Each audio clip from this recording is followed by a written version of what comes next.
বরিশাল বিভাগের ৬ জেলা নিয়ে বরিশাল কর অঞ্চল গঠিত। ২০০১-২০০২ অর্থ বছরে কর আদায়ের লক্ষ্যমাত্রা ছিল মাত্র ২৩ কোটি টাকা।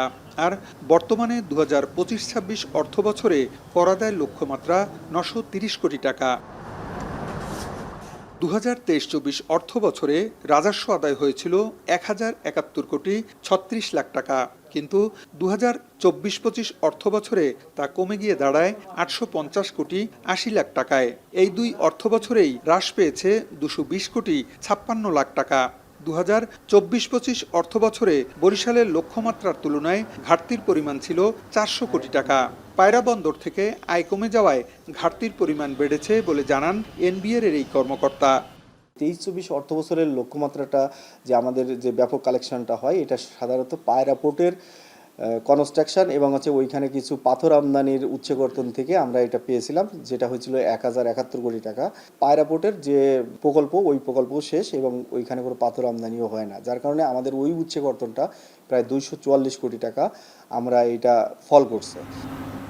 পায়রা বন্দরের নির্মাণ কাজ ২০১৩ সালের ১৯ নভেম্বর শুরু হয়। ২০১৬ সালের ১৩ই আগস্ট আনুষ্ঠানিক পণ্য খালাস কার্যক্রম শুরু হয়। প্রথম অর্থ বছরে ১০টি বিদেশি জাহাজ আসে পায়রা বন্দরে।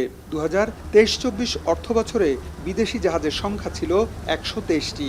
আর ২০২৪-২৫ অর্থ বছরে আসে ৮৫টি বিদেশি জাহাজ, যে কারণে কমেছে পায়রা বন্দরের আয়। এখন বন্দরের আমদানি রপ্তানি কার্যক্রম যখন বেশি থাকে, তখন বন্দরের আয়ও যেমন বেশি থাকে, এনবিআর এর আয়ও কিন্তু তখন বেশি থাকে। ২০২৫-২৬ অর্থ বছরের এপ্রিল পর্যন্ত বিদেশি জাহাজ আসে মাত্র ২৯টি। বন্দরের আয় কমে যাওয়ায় বরিশাল কর অঞ্চলের আয়ও কমে গেছে বলে জানান পায়রা বন্দরের ঊর্ধ্বতন এই কর্মকর্তা।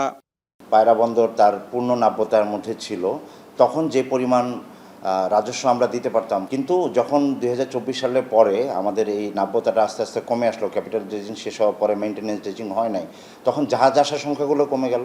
তো জাহাজ আসার সংখ্যা কমে যাওয়ার কারণে আমরাও ওই এনবিআর এর যে পার্সেন্টেজটা তখন ড্রাস্টিক্যালি কমে গেল। ২০২৩-২৪ অর্থ বছরে পায়রা বন্দর থেকে আয় হয়েছিল ২৫৯ কোটি ৪ লাখ টাকা। আর ২০২৪-২৫-এ আয় হয়েছে মাত্র ১৮ কোটি ৬৫ লাখ টাকা। দেশের ৪টি পথের মধ্যে সবচেয়ে পরিবহন ব্যয় কম হয় নৌপথে। বরিশাল বিভাগ নদ নদী বেষ্টিত হওয়া সত্ত্বেও এখানে গড়ে ওঠেনি খুব একটা শিল্পায়ন। আর এ কারণে রাজস্ব আদায়ের পরিমাণও তুলনামূলক অন্যান্য বিভাগের চেয়ে কম। পায়রা বন্দর হওয়ার পর রাজস্ব আয়ের পরিমাণ বেড়েছিল, তবে পায়রা বন্দরের আয় কমে যাওয়ায় এখানে রাজস্ব আয়ও কমে গেছে।